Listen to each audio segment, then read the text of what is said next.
Karena belajar dari pengalaman orang lain itu lebih murah ketimbang kita diajarin sama alam ya. Kalau kita diajarin sama alam itu modal sendiri bro, modal sendiri, jadi uang kita habis untuk belajar. Tapi kalau kita belajar dari orang lain, tanya-tanya, open minded ya. Tapi pastikan juga tanyanya kepada orang yang benar, karena hidup di kampung itu kadang ada yang basa-basi ya, kita anggapnya serius malah blondrok juga nanti ya. Halo, assalamualaikum warahmatullahi wabarakatuh bro, bersama saya Mas Bagrus di channel Nekat Tani. Ini adalah video pertama di channel ini. Nah bro, channel kita itu fokusnya di pertanian jagung. Terus saya itu pengen share ya, karena dulu saya juga kerja di swasta, terus kemudian pindah ke pertanian ya, dengan banyak alasan dan banyak faktor. Saya tuh dulu waktu di swasta juga banyak teman-teman saya itu yang selalu berangan-angan ingin bertani, tapi mereka itu nggak ada info kira-kira berapa sih target pendapatan yang dihasilkan, yang dibutuhkan lahannya itu berapa. Nah, karena kita fokus di pertanian jagung, kita akan bahasnya. Jadi video pertama kita kali ini judulnya adalah berapa sih lahan yang dibutuhkan untuk mendapatkan 10 juta per bulan. Siap? Mari kita bahas. Bro, kenapa kok targetnya kok cuma 10 juta per bulan? Kalau kalian pengen target 20 juta, 30 juta, 40 juta juga bebas. Atau cuman mungkin mas saya itu orangnya mudah puas, 5 juta aja cukup. Ya, nanti tinggal dibagi dua aja. Ini menurut pengalaman saya ya. Jadi saya bertani di jagung itu sudah hampir 4 tahun. Meskipun juga saya pernah bertani padi, cuman menurut saya yang paling efisien saat ini itu ya jagung untuk kebutuhan saya. Tapi untuk kalian yang lebih nekat lagi, kalian boleh bertani tanam-tanaman dapur ya, kayak bawang merah, bawang putih, cabai, tomat. Itu tantangannya lebih gini lagi. Aku sampai salut sama mereka gitu. Wah, kenapa? Karena jagung itu adalah tanaman yang paling mudah menurut saya. Oke ya. Nah, untuk bisa mendapatkan 10 juta per bulan yang perlu diperhatikan itu ada dua hal ya. Pertama, harga pasar. Terus yang kedua adalah kualitas tanaman. Nah, meskipun ini juga berlaku untuk tanaman lain ya, nggak cuma jagung, semua tanaman juga begitu. Oke, saya mengerjakan lahan itu 2 hektar, tapi ada sekitar 7.000 meter persegi. 1 hektarnya itu 10.000 meter persegi ya bro. Jadi kita anggap ini viewernya adalah orang-orang yang belum bertani. 7.000 meter persegi itu kalau di kami menyebutnya sebahu ya, karena ini kan 1 hektar, terus ini 7.000 meternya, karena 1 hektarnya kan 10.000 meter persegi. Jadi ada sekitar 1 bahu itu yang nggak bisa saya kerjakan karena cuaca. Sekarang bulan Juli 2024, jadi tidak memungkinkan karena lahannya miring. Jadi kita hanya mengerjakan sekitar 15.000 meter persegi atau 2 bahu lebih sedikit. Nah, sebelum mencapai 10 juta per bulan, kita harus ketahui dulu 1 bahu itu berapa sih yang dibutuhkan. Karena saya mengerjakan 1 bahu ya, jadi lebih enak hitungnya. Kalau saya hitung 1 hektar nanti saya sendiri yang pusing ya. Jadi 1 bahu itu rata-rata benih yang masuk itu bisa sampai 10 kilo untuk benih standar, benih yang ukuran bijinya besar-besar. Tapi kalau untuk benih-benih tertentu, benih yang premium, itu biasanya itu benihnya kecil-kecil. Nah itu memang dia harganya lebih mahal, tapi dalam 1 bahu dia bisa masuk cuman 8 kilo. Jadi 8 kilo versus 10 kilo. Nah kita anggap aja menggunakan benih yang standar, contohnya kayak NK212, terus BC18 sama teman-temannya itu 1 bahu bisa masuk 10 kilo.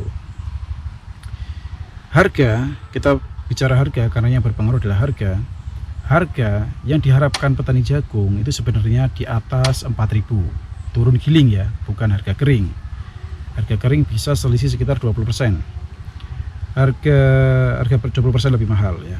Harga turun giling harapan petani itu di atas 4.000 hingga 4.500. Syukur-syukur bisa lebih 5.000 6.000, alhamdulillah luar biasa itu. Sekarang 2024 bulan 7 itu harga lagi jatuh jauh di bawah harapan petani, sekitar 3.300 sampai 3.300. Pengaruhnya apa? Pengaruhnya itu nanti ke profit. Jadi profit petani itu kita menganggap bertani itu rugi itu ketika profit yang kita dapatkan itu tidak bisa mencukupi kebutuhan kita selama siklus tanam. Karena siklus tanam itu Untuk jagung itu 110 sampai 120 hari dari tanam sampai dia panen. Cuman di luar itu kan juga butuh pengolahan lahan ya. Jadi kita hitung siklus paling lama itu 4 bulan. Jadi selama 4 bulan itu profitnya harus cukup untuk kebutuhan kita. Kalau tidak cukup ya itu rugi gitu ya. Oke. Jadi kita akan pakai harga di 4.000. Terus hasilnya berapa Mas? Nah, hasilnya untuk 7.000 meter persegi satu bahu itu untuk benih 10 kilo itu rata-rata mendapatkan hasil yang, nah sebentar, ini mau hasil yang mentok jedok atau hasil yang standar atau hasil yang rata-rata buruk ya. Kita mulai yang paling mentok jedok, paling tertinggi, terbaik, level dewa ya. Itu bisa sampai 7 ton. Satu bahu 10 kg bisa sampai 7 ton. Bisa nggak? Bisa, meskipun saya belum pernah mengalaminya. Saya itu di bawahnya itu sedikit. Tapi tetangga saya yang sana pernah. Itu metode tanamnya kapan-kapan kita bahas ya. Jadi buahnya itu rata-rata seperti ini bro. Nah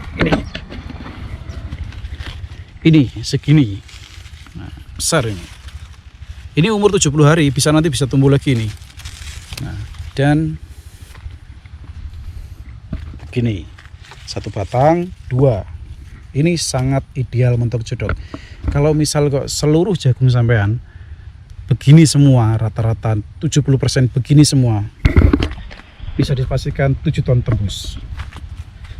Tapi rata-rata punya saya paling cuma 20% yang begituan.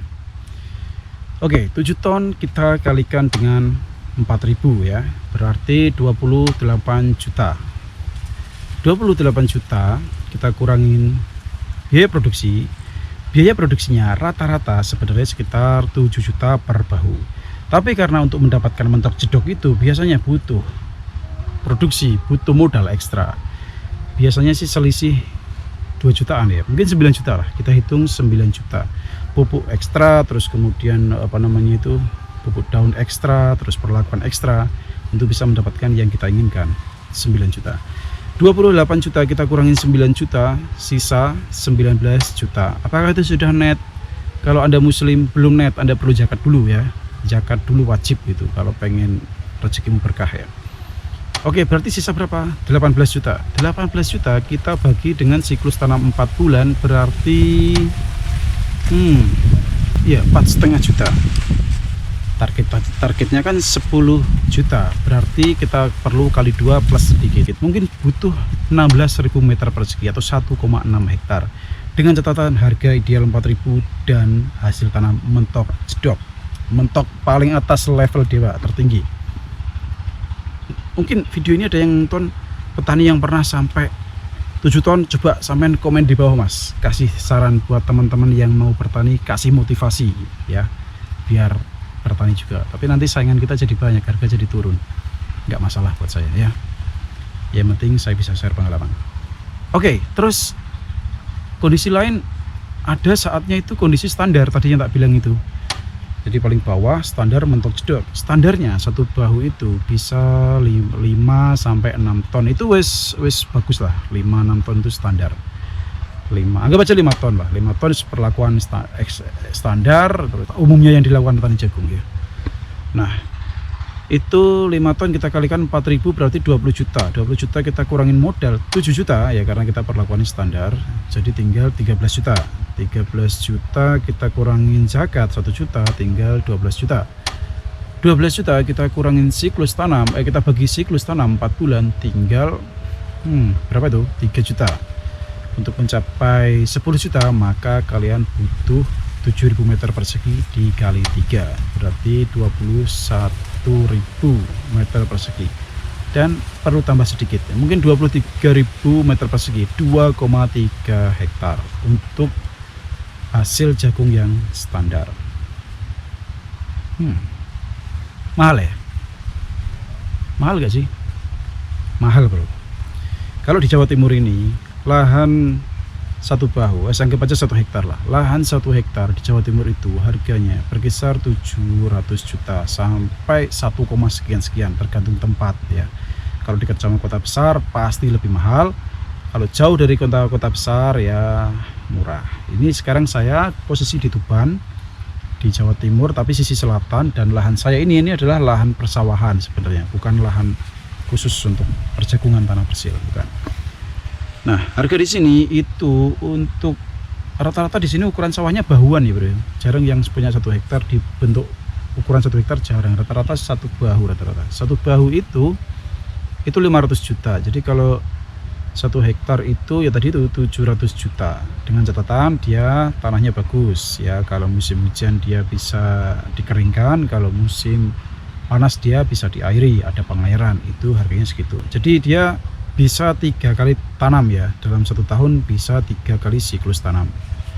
Nah, tapi kalau misal kok dia tanahnya itu nggak bisa 3 kali siklus tanam, mungkin kalau musim hujan dia pacek, ambles ya, tenggelam tuh. Kalau musim kemarau nggak ada air, bisa di bawah itu, mungkin separuhnya, bahkan separuhnya nggak ada gitu ya. Jadi 2 hektar kira-kira berapa itu bro ya? 2 miliar ya bro ya, mahal ya, mahal. Kalau misal kalian karyawan-karyawan biasa aja, nggak ada apa namanya itu warisan orang tua, ya rada berat bro ya. Tapi kalau memang itu udah passion ya kemungkinan bisa. Tapi ada solusi, ada solusi. Kalian lihat ya di sana itu. Mungkin ini nggak kelihatan ya, soalnya kamera saya wide ya. Wah, itu di sana itu ada perbukitan tinggi. Di daerah sana itu kalau musim tanam jagung itu ngeri bro. Harga jagung hancur gara-gara orang sana. Kenapa? Karena mereka semuanya tanam jagung dan jumlahnya ribuan hektar. Tahu itu tanah siapa? Tanah perhutani yang disewa warga. Itu harganya jauh lebih murah. Kalau di sini 1 hektar per tahunnya 10 juta, di sana 1 hektar itu mungkin cuma 1,5 juta. Sangat murah sekali. Tapi siklus tanamnya cuma 2 kali ya, di musim penghujan. Dan mereka ada ada teknik cara tanam tertentu sehingga mereka bisa 2 kali tanam. Itu menguntungkan, sangat menguntungkan. Nah, tapi ingat ya bro ya, bertani itu nggak selalu mulus ya. Ada kalanya kita bertani itu ya begitulah, namanya petani itu pengusaha ya. Kita itu sebenarnya mirip kayak pengusaha-pengusaha, kayak bos-bos kita dulu di wira swasta itu mirip ya, cuman kita malah di sektornya malah produsen kita itu ya, bukan memproduksi barang setengah jadi terus jadi, enggak. Kita itu produsen dari barang nol terus jadi barang jadi. Nah, kalau kondisi lahan yang nggak menguntungkan, contohnya kayak tingkat keasaman tinggi, terus apa namanya itu kena hama dan lain-lain, kadang itu hancur bro hasil panennya bro. Saya itu pernah mendapatkan terburuk itu 1 bahu itu cuma 1,8 ton. Itu kondisi yang sangat-sangat buruk ya. Separuh jagung saya itu mati ya. Kapan-kapan akan saya share pengalaman saya. Kenapa? Karena pengalaman saya pasti sangat berguna untuk sampean-sampean. Jangan sampai pernah mendapatkan pengalaman buruk yang pernah saya alami. Itu 1,8 ton. Anggap aja 2 ton lah. Dan itu harganya lagi harga terburuk kemarin di awal tahun itu, harga sekitar 3.000. Jadi saya cuma mendapatkan bruto itu 6 juta ya. Jadi rugi karena modal saya 7 juta. Itu bener-bener rugi. Jadi selama 4 bulan tuh saya nggak dapat apa-apa, minus lagi. Nah, rata sih kemarin yang 3 sawah ini. Terus ada lagi yang situasi yang nggak bisa kita prediksi, cuaca gitu. Nah, jadi itu nanti bisa buat mas bro ini yang calon-calon para petani ya, calon petani nekat ya, mungkin di rumahnya pengen nemenin keluarga, nemenin istri, nemenin orang tuanya yang akan nanti ujung-ujungnya nekat bertani juga. Itu kurang lebih begitu ya. Dibilang mahal ya mahal. Kalau punya kemampuan sewa sih mending sewa. Tapi sebelum kita nekat terjun bertani itu sebaiknya kita kuasain dulu ilmu pengetahuannya. Soalnya kalau kita mulai dari nol itu pelajaran yang kita dapat itu nanti jatuhnya pelajaran yang sangat mahal. Karena belajar dari pengalaman orang lain itu lebih murah ketimbang kita diajarin sama alam ya. Kalau kita diajarin sama alam itu modal sendiri bro, modal sendiri. Jadi uang kita habis untuk belajar. Tapi kalau kita belajar dari orang lain, tanya-tanya, open minded ya. Tapi pastikan juga tanyanya kepada orang yang benar, karena kalau hidup di kampung itu kadang ada yang basa-basi ya. Kita anggapnya serius malah blondrok juga nanti ya. Kayak gitu aja ya.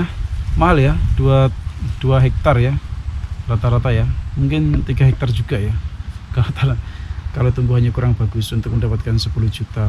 Wah, 2 miliar aset hanya untuk mendapatkan 10 juta per bulan. Gimana bro menurut kalian bro? Worth it gak jadi petani? Tulis pendapat kalian di kolom komentar. Sampai jumpa di konten berikutnya. Assalamualaikum warahmatullahi wabarakatuh.